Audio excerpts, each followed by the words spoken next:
खून से सने हुए एक नग्न शरीर अचानक जाग उठा। उसने उल्टी को रोकते हुए अपने मुंह से बबल को निकाला और अपनी जिंदगी में पहली बार सांस ली। लेकिन जैसे ही थोड़ा ठीक हुआ, उसे सिर में अजीब खुजली महसूस हुई। टटोलते हुए उसने देखा कि उसके आसपास उसके जैसे ही लोग भरे पड़े हैं, लेकिन डर अभी खत्म नहीं हुआ था कि एक विशाल और भयानक बिजली उत्पादन मैट्रिक्स उसकी आंखों के सामने आ गया।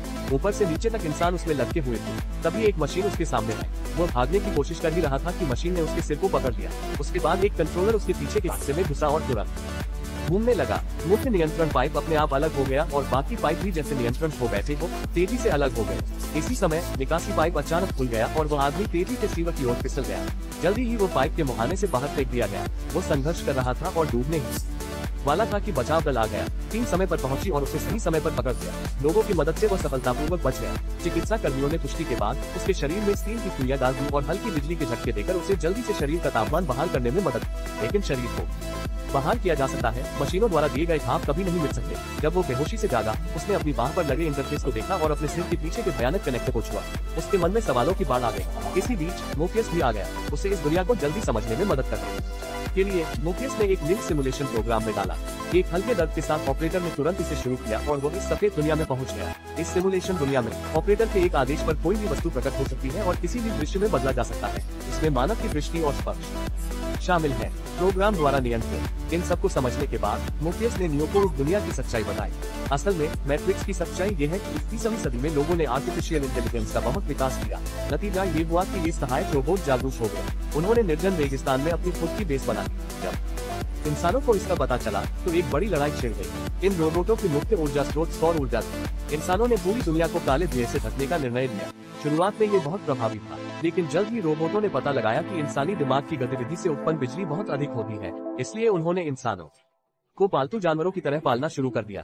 इंसानों को दिमागी रूप से सक्रिय रखने के लिए एक कृत्रिम बुद्धिमत्ता, जिसे क्रिएटर कहा जाता है, ने एक सिमुलेटेड वास्तविक दुनिया बनाई। लोग यहाँ रहते हैं और इंसानों का काम केवल मैट्रिक्स बनाना है। यहाँ रोबोटों के लिए ऊर्जा का स्रोत बनना है। अचानक सच्चाई ने नियो को झकझोर दिया।